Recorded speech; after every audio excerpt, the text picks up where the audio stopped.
টি-20 বিশ্বকাপের আগে সমালোচনার ঝড় যেন থামতেই চাইছিল না।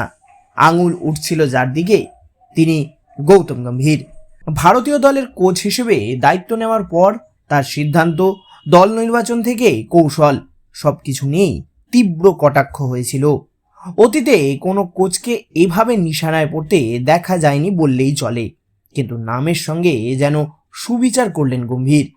মাঠের ফলাফলই হয়ে উঠল তার সবচেয়ে বড় জবাব। পরিসংখ্যান বলছে, বড় মঞ্চে তিনি যেন একেবারেই অন্য মানুষ। মোট 8টি ফাইনাল খেলেছেন আর একটিতেও হারেননি, অর্থাৎ ফাইনালের মঞ্চে গম্ভীর এখনো অপরাজিত। এই গল্পের শুরুটা খুঁজতে গেলে ফিরতে হয় 2007 সালে। দক্ষিণ আফ্রিকার মাটিতে প্রথম আইসিসি মেন্স টি-20 ওয়ার্ল্ড কাপ জিতেছিল ভারত।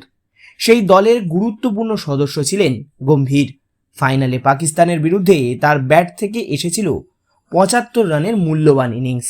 সেই লড়াইয়ের ভিতের উপর দাঁড়িয়েই ট্রফি উঠেছিল ভারতের হাতে। তারপর 2011 মুম্বাইয়ের সেই ঐতিহাসিক রাত। আইসিসি ক্রিকেট ওয়ার্ল্ড কাপ 2011 ফাইনালে শ্রীলঙ্কাকে হারিয়ে বিশ্ব চ্যাম্পিয়ন হয় ভারত। ম্যাচের সেরা হয়েছিলেন মহেন্দ্র সিং ধোনি, কিন্তু দলের ভিত গড়ে দিয়েছিল গম্ভীরের 97 রানের অনবদ্য ইনিংস। ধুলো লেগে থাকা, পরিশ্রমে ভেজা সেই জার্সি আজও তার কাছে স্মৃতি হয়ে আছে। সেই ইনিংসের ওপর ভর করেই 1983 পর আবার বিশ্বকাপ জয়ের আনন্দে ভেসেছিল ভারত। আন্তর্জাতিক মঞ্চের পর পালা আইপিএলের। ইন্ডিয়ান প্রিমিয়ার লিগে গম্ভীরের নেতৃত্বে বদলে যায় কলকাতা নাইট রাইডার্সের ভাগ্য। 2012 এবং 2014 দুবারই তার অধিনায়কত্বে আইপিএল ট্রফি জেতে কেকেআর। 2008 সালে শুরু হওয়া দলটি বহুবার অধিনায়ক বদলেও সাফল্য পায়নি।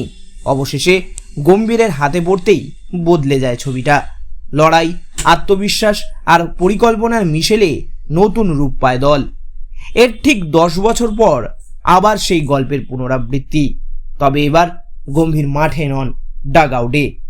2024 সালের আগে লখনৌ সুপার জায়ান্টস ছেড়ে কেকেআরে মেন্টর হিসেবে যোগ দেন তিনি। তার উপস্থিতিতেই দলের ভিতরে ফের জাগে লড়াকু মানসিকতা। অধিনায়ক শ্রেয়স আইয়ারের নেতৃত্বে 2024 সালে আবার আইপিএল ট্রফি জেতে কেকেআর। এরপর আসে 2025, গম্ভীরের কোচিং ক্যারিয়ারের সবচেয়ে আলোচিত বছর। জাতীয় দলের দায়িত্ব নেন তিনি। শুরুর সময়টা মোটেও সহজ ছিল না। ঘরের মাঠে টেস্ট সিরিজ হার, বিদেশে খারাপ ফল, বিশ্ব টেস্ট চ্যাম্পিয়নশিপের ফাইনালে জায়গা না পাওয়া, সব মিলিয়ে সমালোচনার ঝড় ওঠে।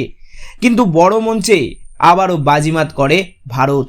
আইসিসি চ্যাম্পিয়ন্স ট্রফি 2025-এ অপরাজিত থেকে চ্যাম্পিয়ন হয় দল। অধিনায়ক রোহিত শর্মার হাতে ওঠে ট্রফি। একই বছরে ভারত জেতে এশিয়া কাপও, আর কোচের আসনে সেই গম্ভীর। শেষ অধ্যায়টা লেখা হয় 2026 সালে। আইসিসি মেন্স টি-20 ওয়ার্ল্ড কাপে শুরু থেকেই দাপট দেখায় ভারত। গ্রুপ পর্বে ইউএসএকে 29 রানে, নামিবিয়াকে 93 রানে, পাকিস্তানকে 61 রানে এবং নেদারল্যান্ডসকে 17 রানে হারিয়ে সুপার 8-এ পৌঁছে যায় ভারত। সুপার 8-এ প্রথম ম্যাচে দক্ষিণ আফ্রিকার কাছে হারলেও সেখান থেকেই ঘুরে দাঁড়ায় দল। জিম্বাবুয়ের বিরুদ্ধে বড় জয়ে ফের আত্মবিশ্বাস ফিরে পায় ভারত।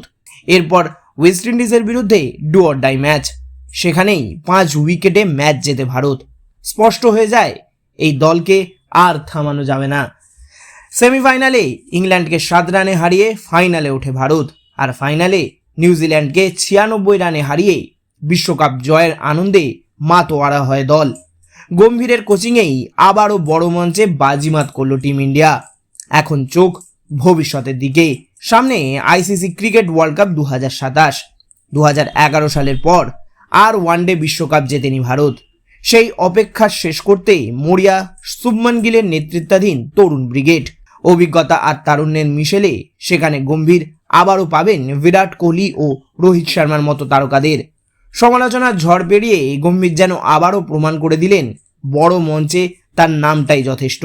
এবার লক্ষ্য 2027 বিশ্বকাপ।